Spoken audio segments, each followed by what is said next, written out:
Goeiemôre broers en susters, baie welkom by vanoggend se ontmoeting met ons Hemelse Vader.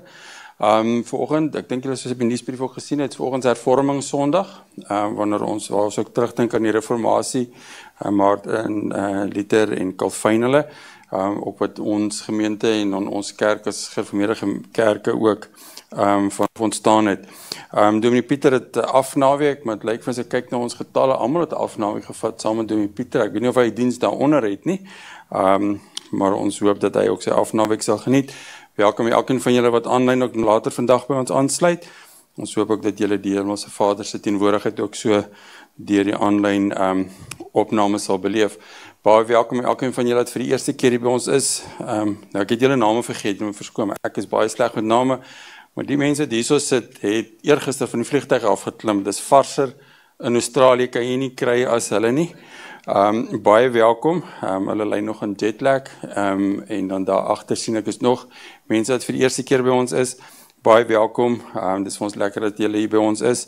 Na die tyd kan ook saam met ons kom tee drink. En dan as julle nog nie ons nuusbrief kry nie, hier op die tafel vul net die vormpie in, om dan sal ons ook hier op die verspreidingslys sit.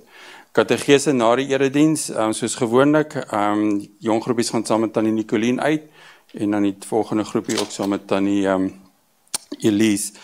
Dan het ons hierdie week 2 verjaarsdae, die 26ste, dis vandag, né? Vandag verjaar Dani Beets, ons wens van Dani baie geluk met sy verjaarsdag, en dan donderdag Dominee Pieter. Nou Dominee Pieter het nog nie vir my gesê nie, maar ek is seker daarvan, julle gaan almal welkom wees om donderdag by hom te kom. Koffie en koek eet, ek is seker daarvan, hy gaan baie daarvan hou. Nou, November maand, ons het geen regtig vreeslike belangrike datums nie, rustige tyd, iets wat ons almal nou ook uitsien in die volgende maand. Die volgende groot geleentheid is ons Kerssangdiens, wat ook sal voortbou op hierdie tema. Ons het nie hierdie net, ek dink volgende Saterdag is net die kaartjie maak geleentheid. Verder geniet ons mekaar se same syn ook in die tyd. Bybelstudies gaan voort soos op die nuusbrief is, en dan Dominee Pieter en Dominee Gawie gaan voort ook met hulle pastorale besoeke, en dan onthou altyd van Dominee Pieter se uitnodiging, as jy behoefte het om iemand te gesels, is julle welkom om ook te kontak. Dan dink ons ook in ons gebede aan Tannie Lis en Jan Neveling en Chris Jacobs van Geraldton, wat elkeen nog worstel met hulle gesondheid. Jacqueline van Wyk in Esperance wie se ma in hierdie week ook oorlede is. En dan dink ook Dominee Marius en Corlia, en ek weet daar's hele klompie ander mense ook wat besig is met televisiems, dat dit ook goedgekeur sal word, en dan ook aan Dominee Marius hulle, wat ook besig is om hulle saak in Suid-Afrika af te sluit.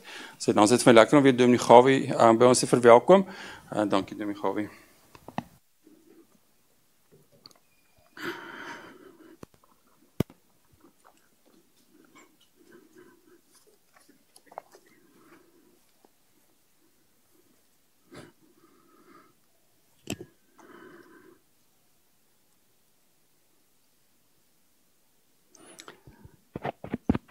Ja, sê. Van my kant af ook baie welkom. Baie lekker om weer hier by julle te wees. Ons is hier om die Here te aanbid, om sy woord te hoor. En ons maar net self sy teenwoordigheid te beleef, dat ons geestelik kan groei in ons geloof. Dis wat die Here wil hê. Ek vra daarom dat elkeen soos wat jy sit, dat jy so 'n paar oomblikke net stil raak voor die Here, vra dat die Here met jou sal praat vanmôre, en dan dra ons hierdie hele diens aan die Here op, en dan sal ek begin net daarna.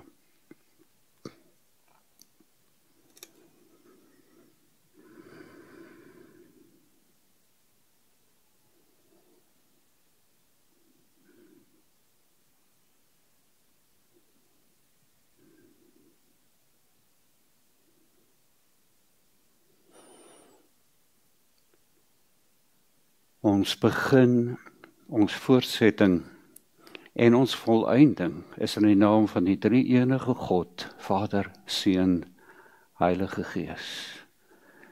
Dankie dat U teenwoordig is, Here, en verheerlik U self dan in ons midde. Amen. Here groet, genade vir julle, vrede van God die Vader en Jesus Christus, deur die werking van die Heilige Gees. Kom ons loof die Here, lekker saam sing hierdie ou Halleluja lied, strome van seën van bowe. As ons nou so lekker reën kry, dan is dit strome water, maar dit gaan hier oor seëninge wat die Here vir ons gee, en ons sê dankie vir die Here daarvoor. Kom ons staan, dan sing ons lekker saam.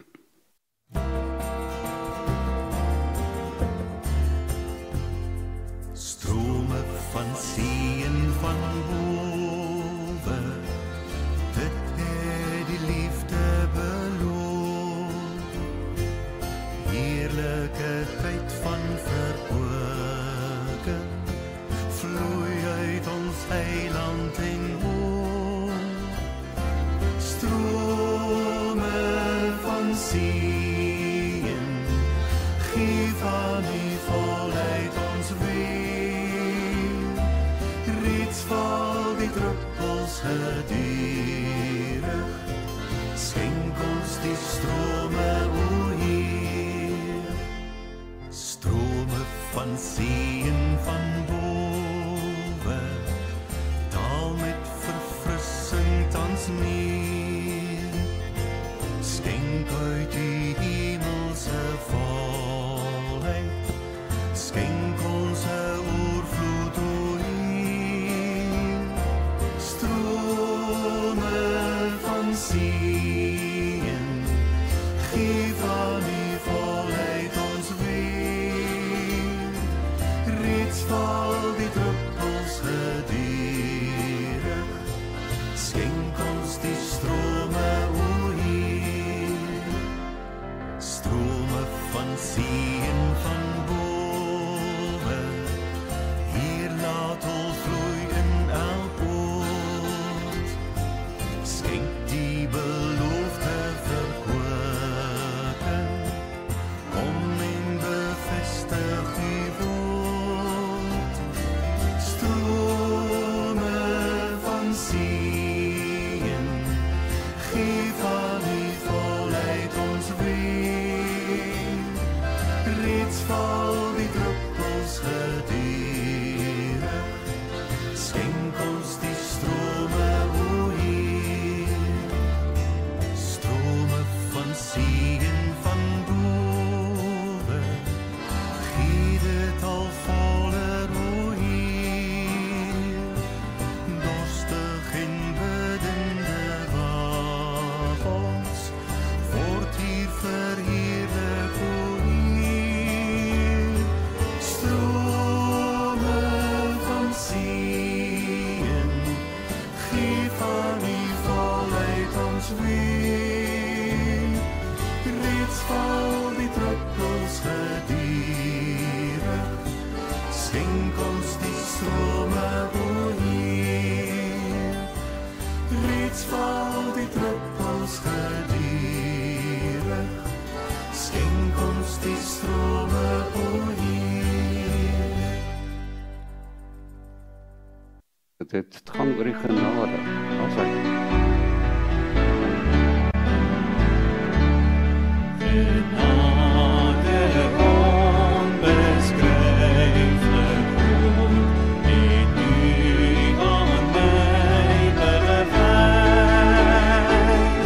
Verlorene söne weglopen, weer in die Vader rust.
As ek gesê, dit is hervormingssondag en dan dink ons veral aan sekere aspekte wat so sterk die klem gelê het met die hervorming. Ons word net uit genade gered en dit is wat ons gesing het. Nou hierdie toewydingsgedeelte is my net so belangrik as Jakobus vir ons sê, dit gaan oor die woord van God wat sentraal moet staan. En dat ons nie net dit moet hoor nie, maar ook dit gaan doen. Kom ons kyk wat sê hy vir ons. Julle moet doen wat die woord sê. En dit nie net aanhoor nie, anders bedrieg julle julleself. Iemand wat altyd net die woord aanhoor en nooit doen wat dit sê nie, is soos een wat na sy gesig in 'n spieël kyk. En hy bekyk homself en hy gaan van die spieël af weg en vergeet dadelik hoe hy gelyk het. Maar iemand wat hom verdiep in die volmaakte wet wat 'n mens vry maak en hom daaraan hou en nie vergeet wat hy hoor nie, maar dit doen, hy sal gelukkig wees in wat hy doen. God het vir ons sy woord gegee en ons lees hom en ek hoop julle lees hom. Maar dit is so belangrik om dit in te neem. Dit is God se woord. Dit is die maatstaaf waar volgens ons onsself moet meet en ons lewe bepaal. En dit help nie jy lees hom net, maar jy doen nie ook wat hy sê nie. En daarom sê hy, dit is soos 'n spieël as jy gaan kyk nou.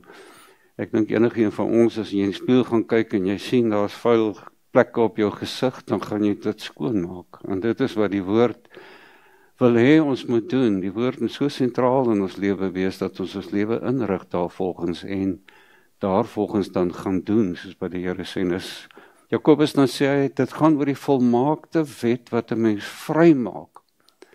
En dat jy dan dit doen. Dit gaan oor die wet van God in die sin, die volmaakte wet. Lees ons veral in die Nuwe Testament waar Jesus gekom het en sê ek het die wet kom vervul in Jesus Christus en dit maak ons vry en laat ons dan gaan lewe daarvolgens. En as jy nie daarvolgens lewe nie, gaan kyk maar weer in die woord, spieël jouself en kyk, vra die Here om vir jou te wys waar skiet jy tekort en gaan vra vergifnis as dit nodig is. Maar gee jouself net oor aan die Here dat hy sy doel deur jou lewe kan bereik. Kom ons bid net saam. Here, dankie vir die wonderlike riglyne in die woord, maar bo alles, dankie Jesus, dat U die volmaakte wet is, dat ons dit in U absoluut vry word van enige ander ding, sonde, wat ook al in ons lewe beheer word nie. En dat ons vanuit die geloof in U alleen en deur U genade kan gaan leef. Maar soos wat ons vanmôre ook gaan kyk na die woord, Here, weet ons dat U ook vir ons vra dat ons ook sal doen wat hierdie woord sê. En daarom bid ek, help vir ons om te gaan lief hê, om U lief te hê in die eerste plek, maar mense lief te hê, om U liefde uit te leef en ook so volgens die woord elke dag dan ons dinge te doen. Kom en wys vir ons deur dit wat ons doen vanmôre, deur die woord, dat U self vir ons vra elkeen wat U van ons verwag. Ons vra dit in Jesus naam. Amen. Skrifgedeelte Hebreërs hoofstuk 11 vanaf vers 1 tot 3. Hebreërs, daardie hoofstuk 11 gaan oor die geloofshelde en daarom gaan dit oor geloof. En as ons kyk vanmôre, wat sê die woord? Wat is geloof?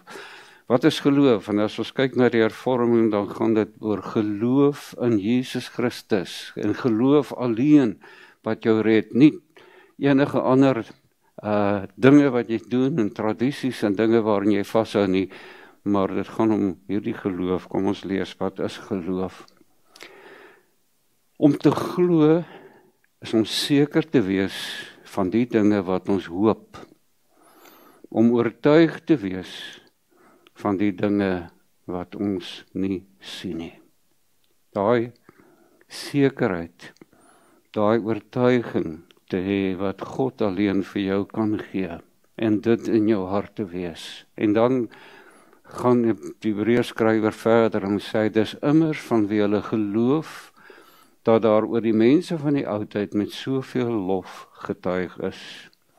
omdat ons glo, weet ons dat die wêreld deur die woord van God geskep is. Die sigbare dinge het dus nie ontstaan uit iets wat ons sien nie. Net hierdie kort gedeelte, en dan noem hy klomp geloofshelde in die Ou Testament wat hy uitlig en hoe hulle geglo het en hoe belangrik dit was. Maar kom ons kyk, hoekom is hervorming dan nou vir ons so belangrik? Dis vandag hervormingsdag. Waar kom dit vandaan? Wat is hervorming? Gewoonlik aan die einde van Oktober, die laaste Sondag in Oktober, dan dink ons terug aan hierdie hervormingsproses, want dit was op 31 Oktober 1517 wat Martin Luther 95 stellinge op sy kerk se deur vasgespijker het, waar die hervorming begin het, waar hy gesê het, die kerk nie meer volgens die woord leef nie, ons moet terugkeer na die woord, en 'n klomp dinge uitgewys het, wat verskriklik belangrik is. Nou, as ons kort kan saamvat, hervorming is die beklemtoning van die oppergesag van die woord van God, en alles wat daarmee saamgaan. Gaan om God se woord, en dit wat daarin staan, dis die oppergesag, dit is wat tot ons spreek, dis waaronder ons buig, God se woord, dis wat hy vir ons gegee het. En dan die hele gedagte van hervorming, die ander woord is reformatie wat plaasgevind het, en dit beteken dan eintlik maar net terugkeer na die woord, reformeer, terug na die woord van God. As jy weggedwaal het van die woord af, is daar hervorming in jou lewe nodig. Ons is 'n gereformeerde kerk. Dit kom vanaf die woord reformatie af. En dit is so belangrik dat ons dan gaan kyk, wat behels dit? Wat beteken dit alles? Nou, Martin Luther, nadat hy hierdie stellinge opgestel het, 95, jy weet, hy is 'n Rooms-Katholieke priester. Hy het in Duitsland gebly, Duitssprekend, en hy het nou begin om die Bybel te vertaal in Duits. In daardie tyd was die Bybel net Grieks, Hebreëus en Latyn beskikbaar. Maar hy wou hê hy lidmaat moet self die Bybel kan lees. Dis nie die priester wat moet interpreteer vir hulle nie. Hulle moet dit self kan lees in hulle eie taal, en daarom het hy in Duits begin om dit te vertaal. En terwyl hy dit vertaal het, het hy agtergekom, maar hierdie Bybel sê dinge wat hulle nie doen in die kerk nie, wat amptelik die beleid is van die kerk waarin hy was. En hy het 95 sulke dinge opgestel, en in die kerk se deur vasgespijker, en gesê, dit is waar ons die padbuister geraak het. Ons moet terugkeer na die woord. Hy het gesê, die leer van regverdigmaking deur geloof, is die artikel waarmee die kerk staan of val. Geloof alleen, genade alleen red jou, nie werke nie. En dit was iets wat in die kerk waarin hy was, nie 'n werklikheid was nie. Dit het hulle nie toegepas nie. Daarom was dit vir ons so belangrik. Nou, daar's ook ander hervormers gewees.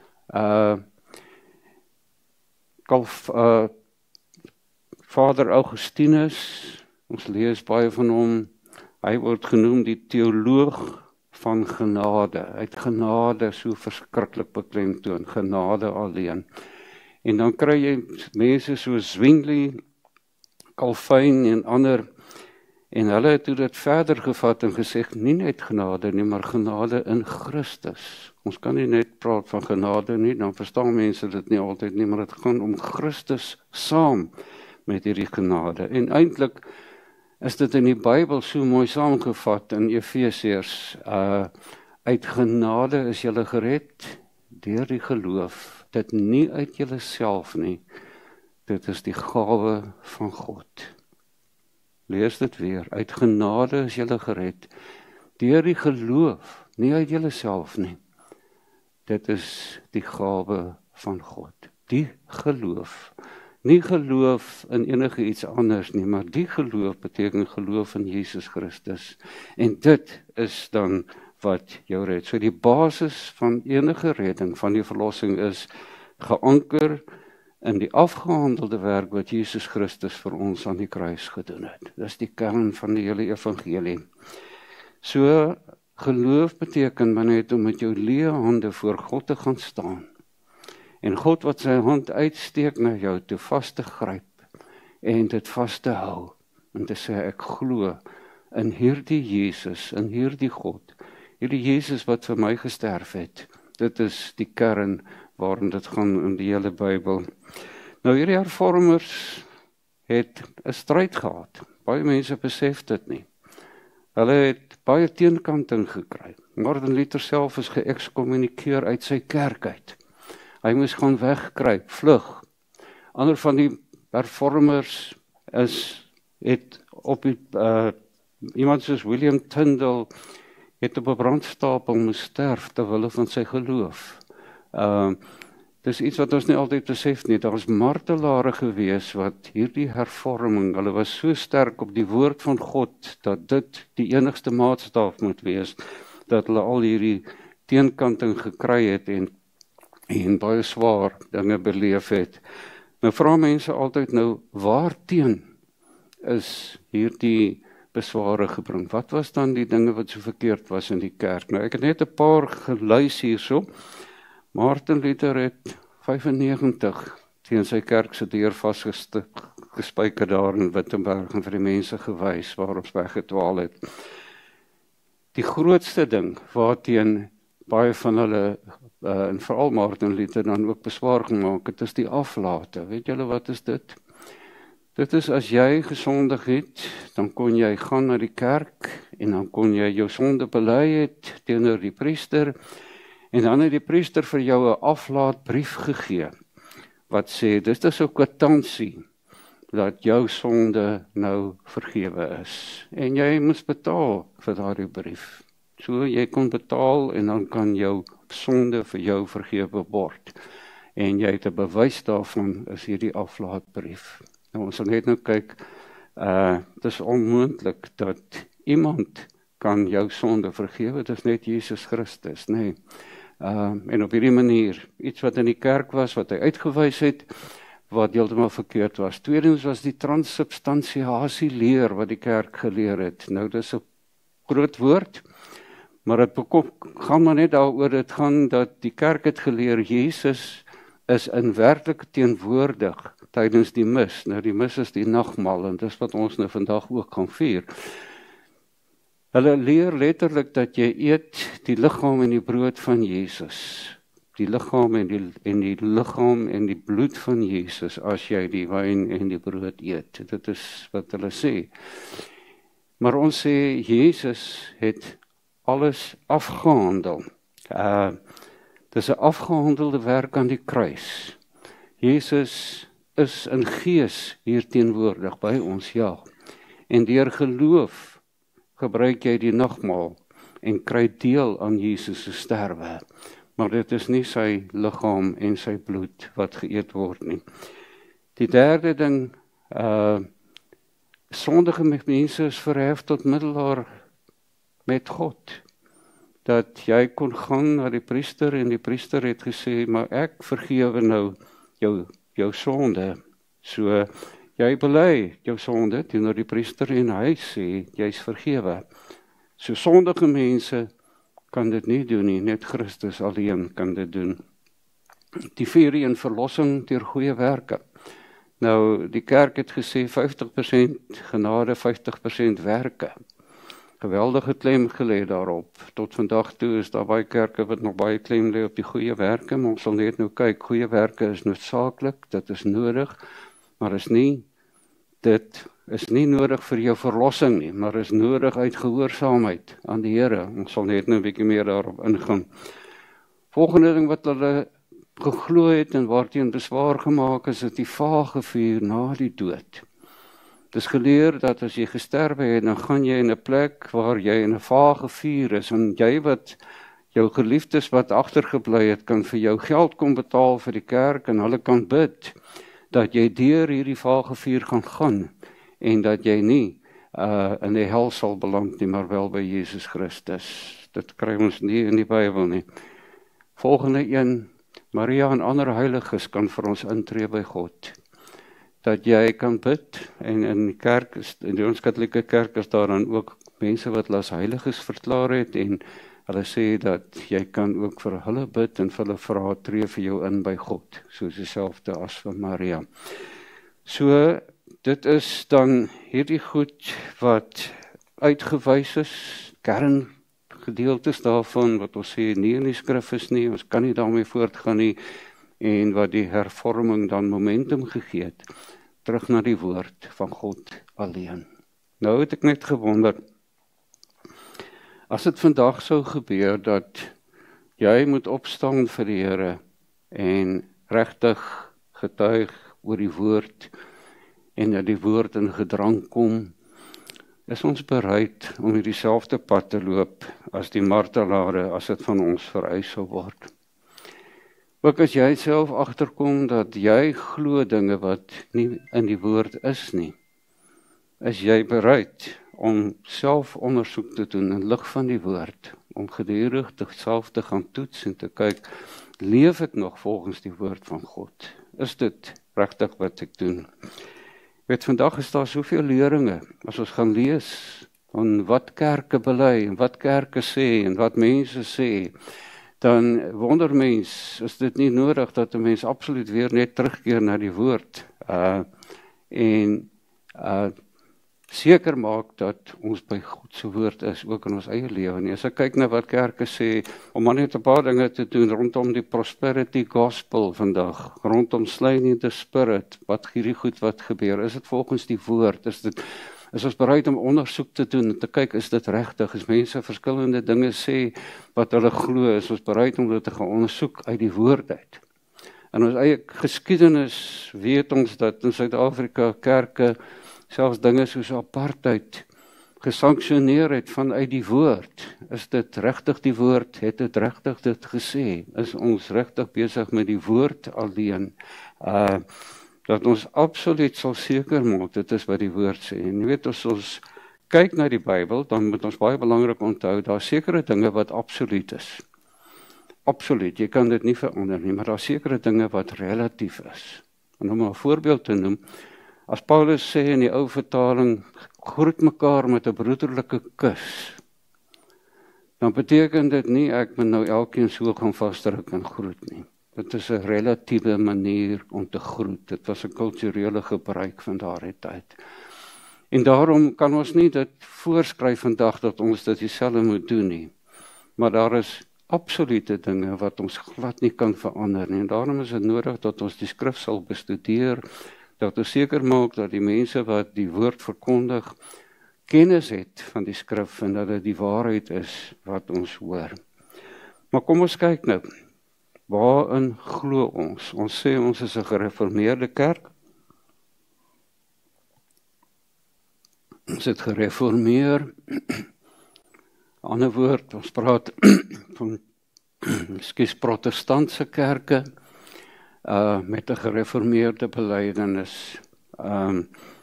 En dit is, ons het belydenisskrifte, ons praat van ekumeniese belydenisskrifte. Nou ekumenies beteken, dis wat baie kerke erken. Ons gaan net nou een van dit opsê, die 12 artikels, voordat ons die nagmaal gebruik. Julle ken dit almal, ek glo in God die Vader, dis wat ons sê, glo in Jesus Christus, glo in die Heilige Gees. Dis kort samevatting van wat die Bybel werklik sê. En feitelik alle Christelike kerke erken dit. Dis 'n kort samevatting, 12 dinge wat ons sê, wat vir ons baie belangrik is, wat die woord sê. Dis wat ons glo. Net so kry ons die geloofsbelijdenis van Nicea. Dit is net op 'n ander plek opgestel met 'n bietjie ander klem. Dit gaan ook oor die godheid, die drie-enige God, Vader, Seun en Heilige Gees. Dan is daar die geloofsbelijdenis van Athanasius, kort geloofsbelijdenisse wat vir ons sê waarin ons glo. Maar dan kry ons langer belydenisskrifte wat opgestel is deur die ou kerkvaders, deur teoloë, wat sê dit is die dinge wat ons glo. En ek dink as julle in die kategese was in die Afrikaanse kerke in Suid-Afrika, het julle te doen gehad hier. Nee, die Nederlandse geloofsbelijdenis, die Heidelbergse katekismes, die Dordtse leerreëls, wat vir ons duidelik sê, waarin glo ons, en hoekom sê ons so, en by elkeen van daardie artikels is dan die bewysplase gegee, die tekste in die Bybel, wat sê, ons glo dit, dit is dan deel van die gereformeerde kerk, en nou net om te verwys maar na die Nederlandse geloofsbelijdenis, die Heidelbergse katekismes, is verdeel in 3 dele. Die eerste een gaan alles oor sonde, hoe groot my sonde is, en dit is tog so belangrik. As jy ooit met iemand anders praat oor verlossing in Jesus Christus, dan is dit so belangrik dat daardie persoon eers moet besef, hy of sy is 'n sondaar, hy en sy is verlore. En dis wat die Bybel vir ons leer. Tweede afdeling in die Heidelbergse Katekismes gaan dan, hoe kan ek van hierdie sonde verlos word? En dit word gesê vanuit die skrif, hoe kry jy verlossing? En dan die derde deel van die Heidelbergse Katekismes gaan oor, hoe gaan jy leef nou? Uit dankbaarheid, nadat Jesus jou verlos het. Dis wat ons glo, dis wat die Bybel vir ons sê. Hier in Australië het ons ook nog die Westminster Confession bygevoeg by ons belydenis, dis wat Engelse kerke hier, wat gereformeerde belydenis het, ook erken. So, dit is wat ons glo. Nou, as ons dit kan saamvat, dan kry ons eintlik 5 dinge wat uitstaan. En as jy lidmaatskapvorms invul om aansoek te doen om lidmaatskap ook by ons, op die agterkant is daar die 5 dinge wat duidelik uitstaan waarin ons glo. Die 5 solas, ons sê solas is 'n Latynse woord vir alleen dit wat ons glo. 5 aspekte wat ons uitlig, maar nou, dit is belangrik om net eers te kyk die historiese konteks waarin hierdie 5 solas opgestel is, hierdie 5 punte wat ons sê, ons bely net dit alleen. Dis binne in daai historiese konteks van die hervorming wat dit plaasgevind het, want dit is dinge wat die kerk nie gesê het nie, en wat hulle nie bely het nie. So, dis 'n terugkeer na die oorspronklike woord van God, geïnspireerde woord, ons sê dis deur God geïnspireer, en dis bindend, en dis voldoende vir ons, elkeen, om dit te weet. So kom ons kyk na daai 5 solas, en dit word genoem die vrug van die hervorming. Die hervorming het dit voortgebring.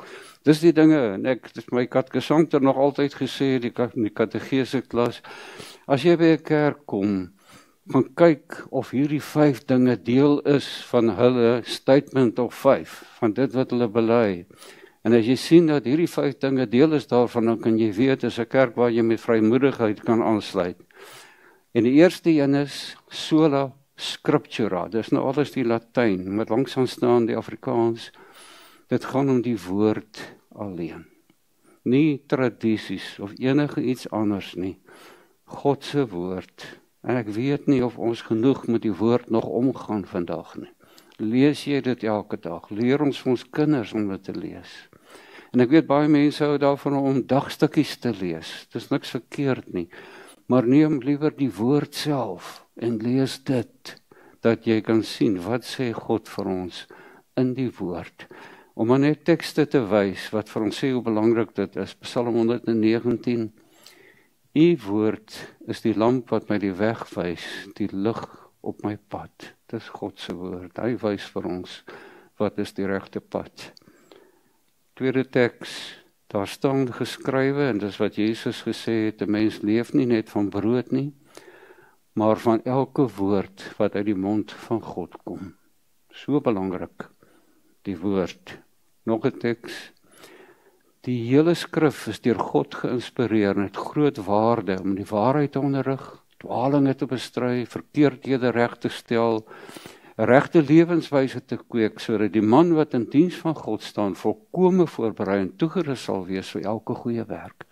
Dis deur God geïnspireer, deur die Heilige Gees, hierdie woord. Ons bely dit, en ons erken dit, en daarom is die woord die maatstaaf waarvolgens ons lewe.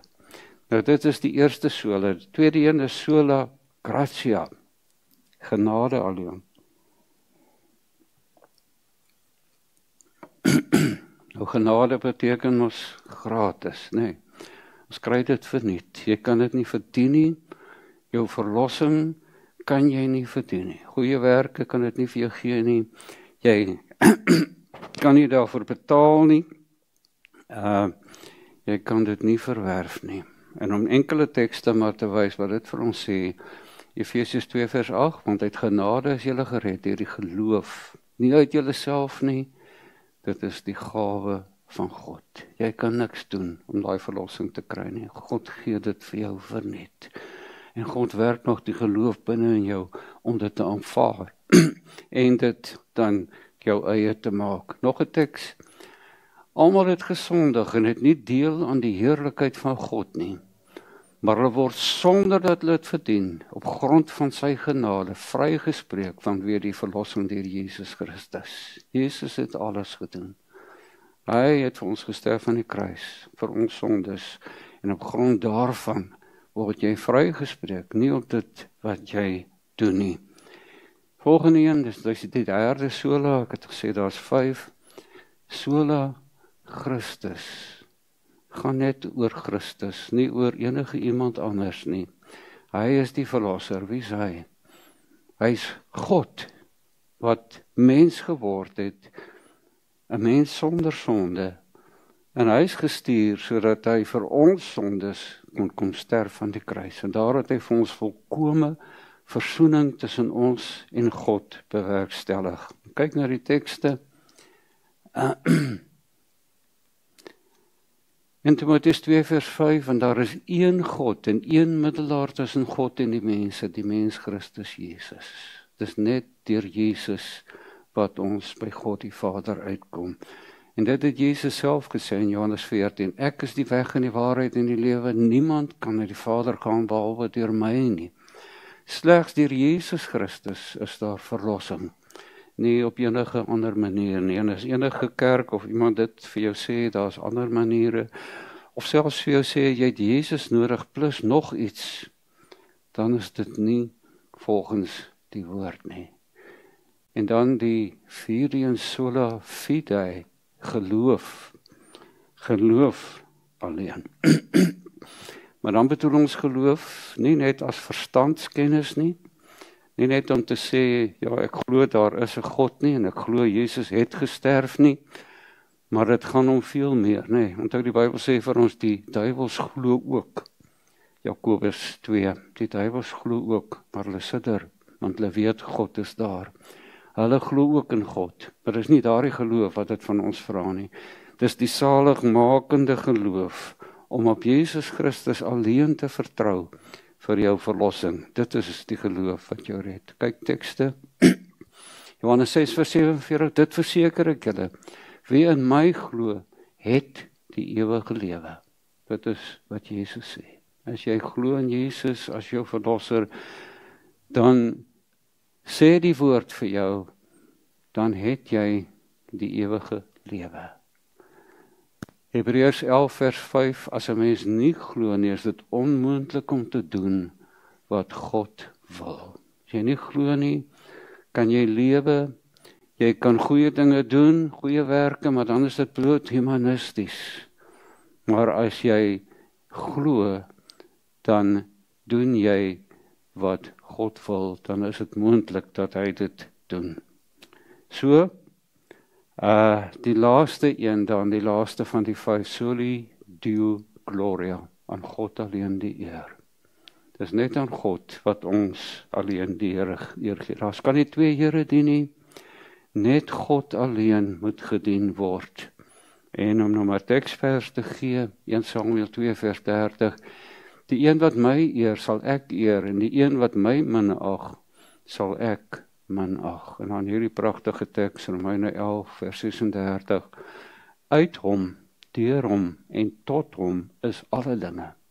Aan hom behoort die heerlikheid tot in ewigheid.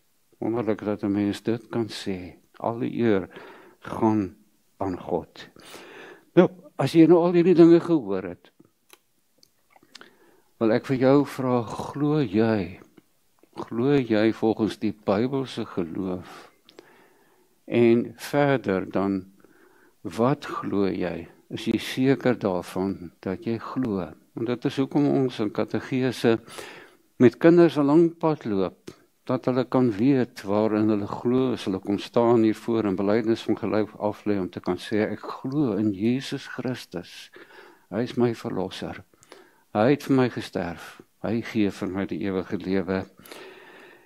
Maar nou is daar net 'n ander gevaar waarmee ek wil afsluit. En ek het daarna verwys vroeër. Ons kan nou sê, ons is uit genade alleen gered, nee. Met ander woorde, dan hoef ek mos nou nie goeie werke te doen nie. Ek hoef niks te verdoen nie, want ek kan nie my verlossing verdien nie. Ek is dan gered, nee, ek is mos nou gered. So, ek kan nou maar gaan lewe, en baie mense gebruik die voorbeeld, jy kan maar soos op 'n passasiersboot gaan sit, lekker in die son, jy is op pad hemel toe, hierdie boot gaan hemel toe, en jy kan ontspan, en dit geniet.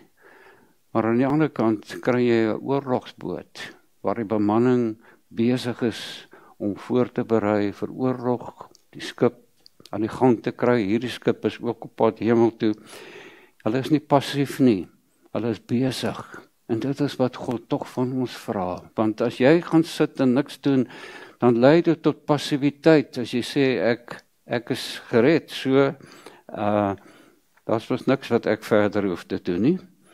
Nou hierdie belydenisskrifte wat ons het, wys vir ons hierop ook, en ek wys vir julle maar net op hierdie een puntjie van die Nederlandse geloofsbelydenis, artikel 24, wat sê, daarom, omdat die ware geloof in die mens tot stand gebring word deur die Here, is daar geen sprake van dat hierdie regverdigende geloof die mens onverskillig sou maak vir 'n vroom en 'n heilige lewe nie.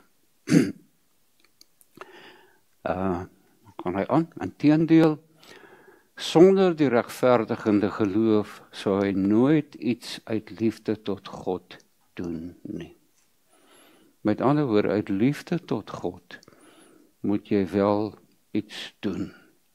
So, dooie geloof is wat die Bybel vir ons sê in Jakobus, as jy sê jy glo, maar jou werke wys dit nie, dan is dit dooie geloof.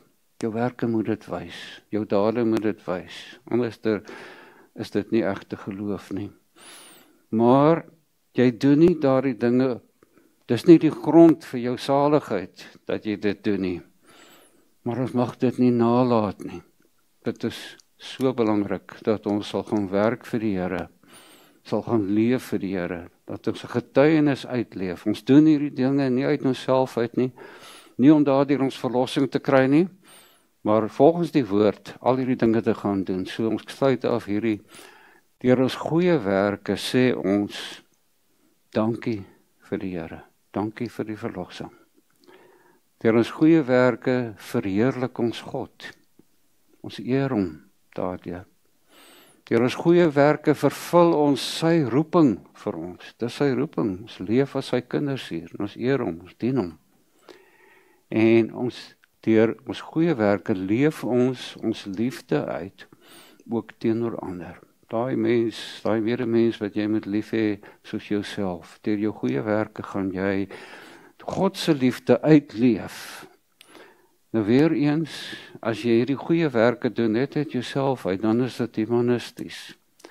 Maar as jy dit doen vanuit die geloof in Jesus Christus, en dat God jou in staat stel om dan 'n instrument in sy hand te gaan wees, dan doen jy dit. Nou andersins wil ek weer vra, glo jy? En wat glo jy? Is jy bereid om gereeld die woord te neem, te gaan ondersoek vir jouself? Glo ek dit wat die woord vir my sê? En soos wat ons met die toewyding gesien het, as ons die woord neem, nie maar net kennis te neem daarvan nie, maar ook te gaan doen en vas te hou by die woord alleen. Amen. Kom ons bid saam. Here onse God, dankie vir hierdie woord.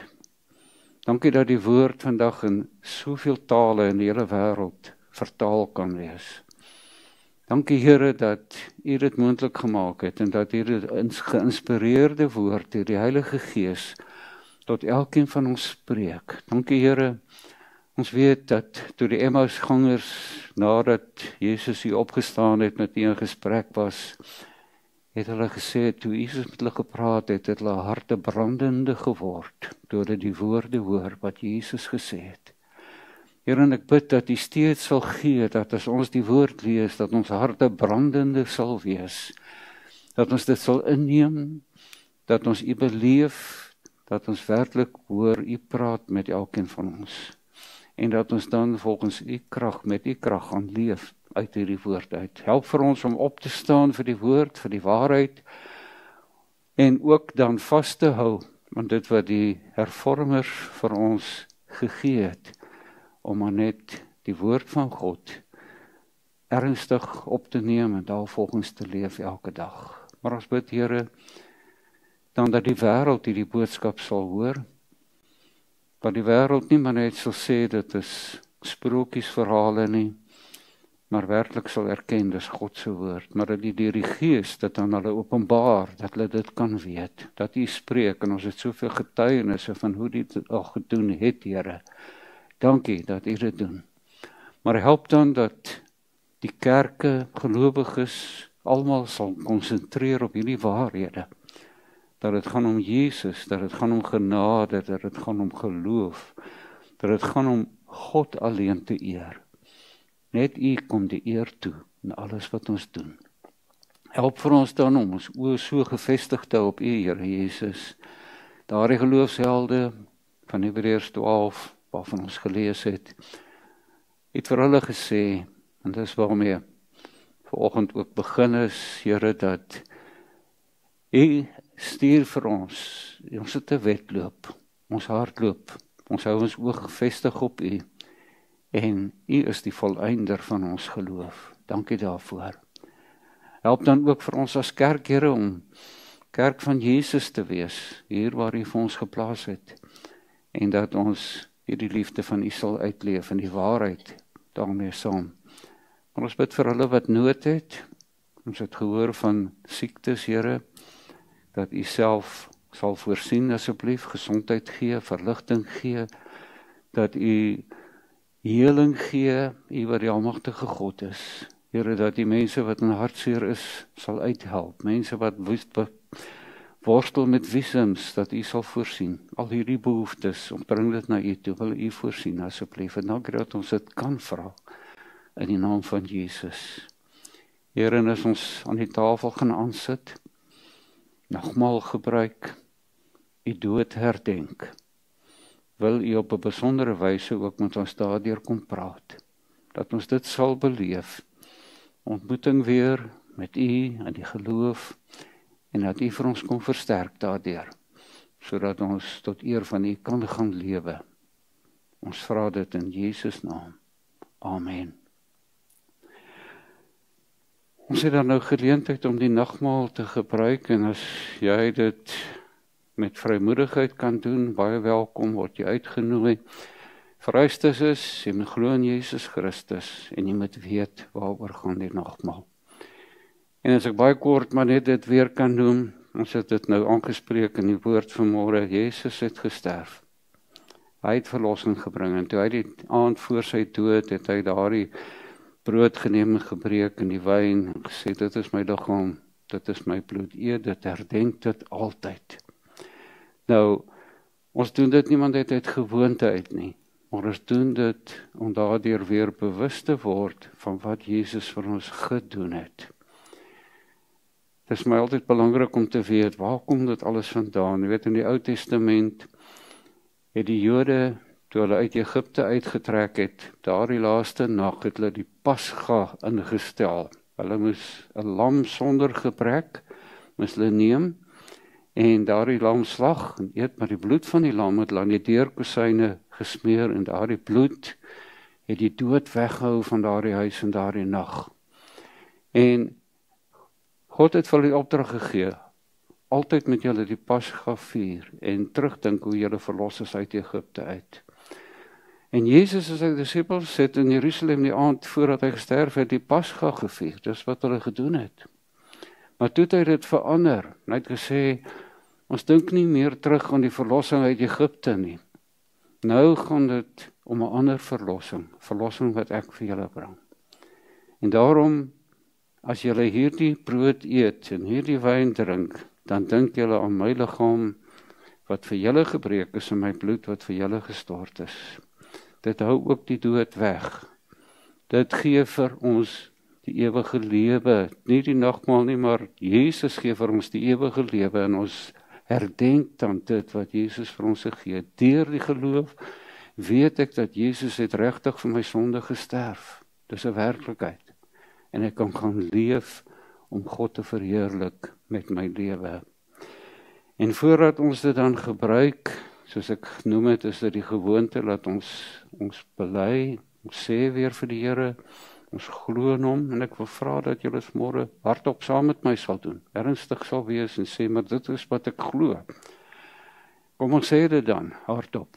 Ek glo in God, die Vader, die Almagtige, die Skepper van die hemel en die aarde, en in Jesus Christus, sy eniggebore Seun, ons Here, wat ontvang is van die Heilige Gees, gebore is uit die Maagd Maria, wat gelei het onder Pontius Pilatus, gekruisig is, gesterf het en begrawe is, en ter helle neergedaal het, wat op die 3de dag weer opgestaan het uit die dode, wat opgevaar het na die hemel, en sit aan die regterhand van God, die Almagtige Vader, vanwaar hy sal kom om te oordeel, die wat nog lewe, en die wat reeds gesterf het. Ek glo in die Heilige Gees, ek glo in 'n heilige algemene Christelike kerk, die gemeenskap van die heiliges, die vergewing van sondes, die opstanding van die vlees en 'n ewige lewe. Amen. Ek vra dat ons dan nou die druiwesap, en ons doen dit omdat die kerk, die 70 Adventiste kerk laat nie toe dat hier enige alkohol inkom nie in hulle geboue nie, so ons doen dit met druiwesap, dat ons dit uitdeel saam met die brood. Ek vra dat jy dit sal hou by jou, en dan gaan ons op die ou einde, as ek die instellingswoorde gee, gaan ons dit almal saam gebruik.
Goed, luister dan na die instellingswoorde. Die brood wat ons breek is die gemeenskap met die liggaam van die Here Jesus Christus. Neem, eet, dink daaraan en glo dat sy liggaam gebreek is tot 'n volkome versoening van al ons sondes.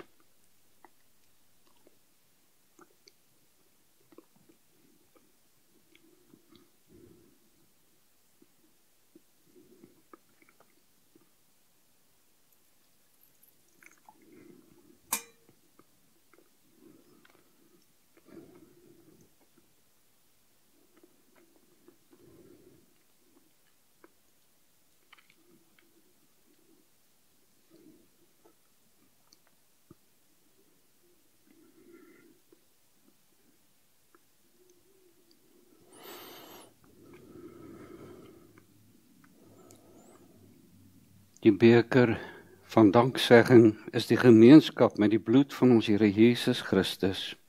Neem, drink en dink daaraan en glo dat sy kosbare bloed vergiet is tot 'n volkome versoening vir al ons sondes.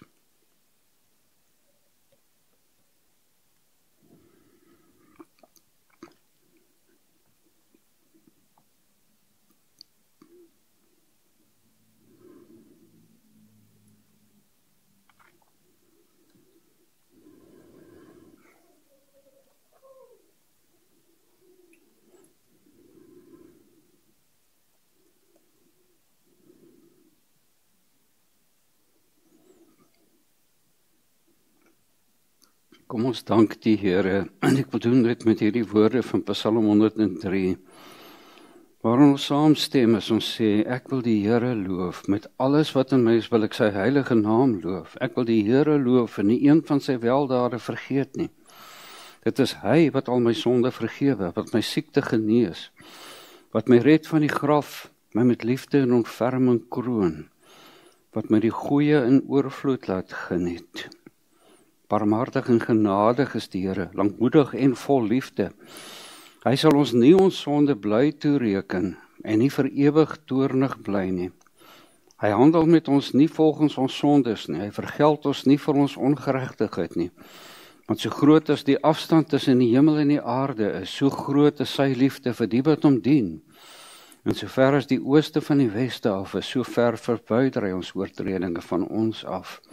Soos 'n vader hom ontferm oor sy kinders, so ontferm die Here hom oor die wat hom dien. Dankie Here, dat ons kan saamstem met die psalmdigter vanmôre, dat ons U loof, dat ons U prys vir dit wat U gedoen het. Dankie dat ons dit vir onsself kan toeëien, deur hierdie gebruik van die nagmaal. Dankie vir U liefde, dankie vir U genade. Dankie dat U vir ons geloof gee. Gee dan Here dat ons uit dit wat ons hier put vanuit nagmaal opnuut kan gaan lewe vir U met die wete. Ek dien 'n opgestaande Jesus wat lewe, wat vir my die lewe gee en wat vir my wil gebruik as U getuie. Wil U dan vir ons lei verder Here in hierdie dag en alles wat ons doen in die week wat kom en die toekoms en dat ons leef vanuit 'n verhouding met U. In Jesus naam. Amen. Ons het geleentheid om die offergawes op te neem, die kollekte.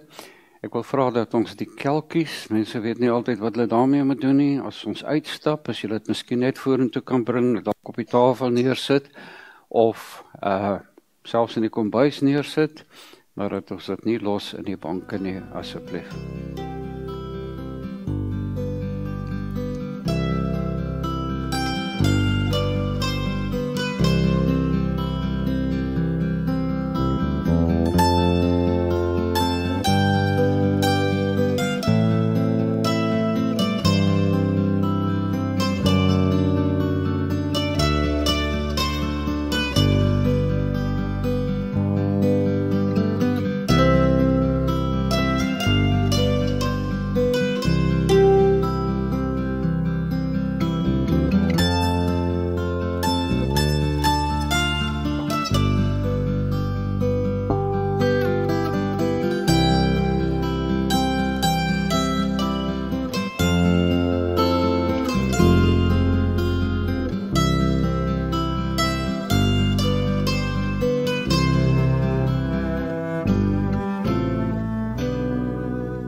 Ons bid net, Here, ons God, dankie dat U van ons alles gee wat ons nodig het. U voorsien. U gee vir ons, Here, daagliks. U voorsien in finansies. U voorsien in gesondheid en al die dinge. Dankie dat ons iets kan teruggee vir U. En ons doen dit vanmôre met hierdie fondse en vra dat U dit sal gebruik tot U eer. Here, dat U ook deur die kerk soveel sal laat kanaliseer tot uitbreiding van U koninkryk, tot verheerliking van U. En dankie vir elkeen wat gee. en wil U hand van seën op elkeen rus. Ons vra dit in Jesus naam. Amen.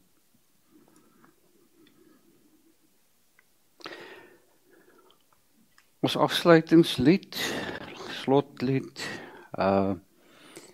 die bekende oorwinningslied, waar ons die Here loof en prys vir wat hy vir ons doen. Kom ons staan, dan sing ons dit.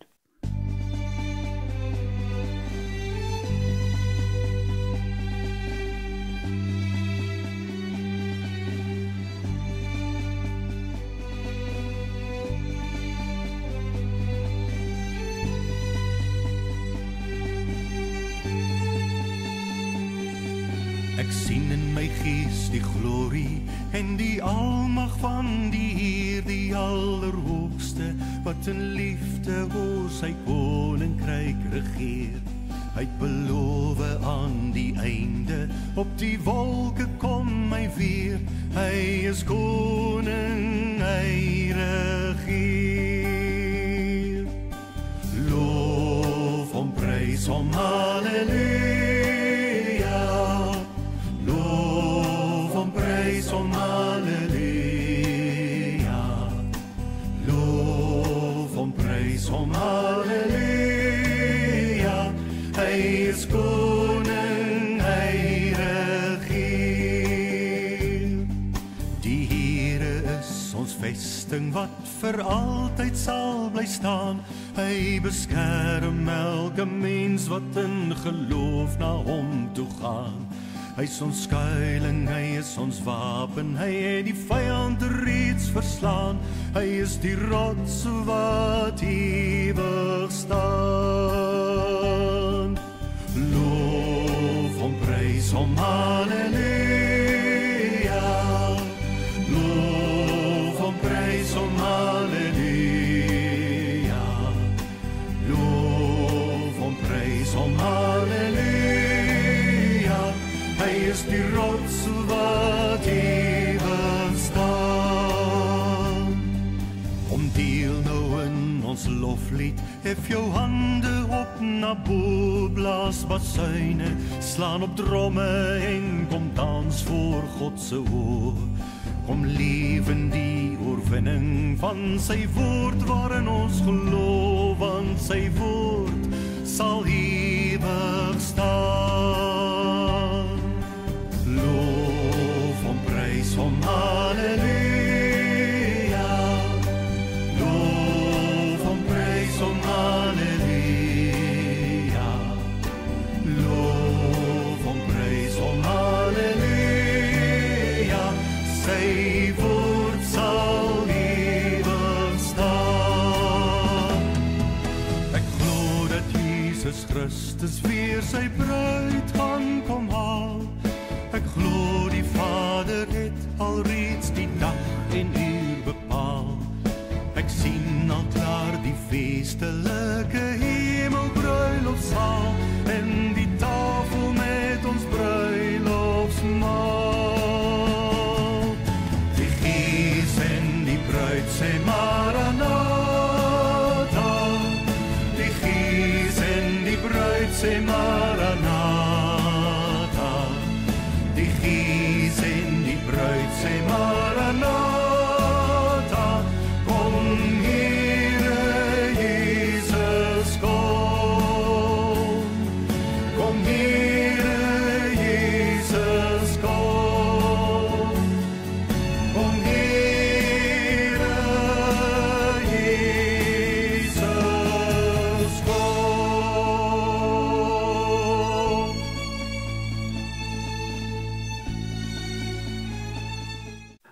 Ontvang die seën van die Here, die genade van ons Here Jesus Christus, die liefde van God ons Vader en die gemeenskap met die Heilige Gees is met julle elkeen.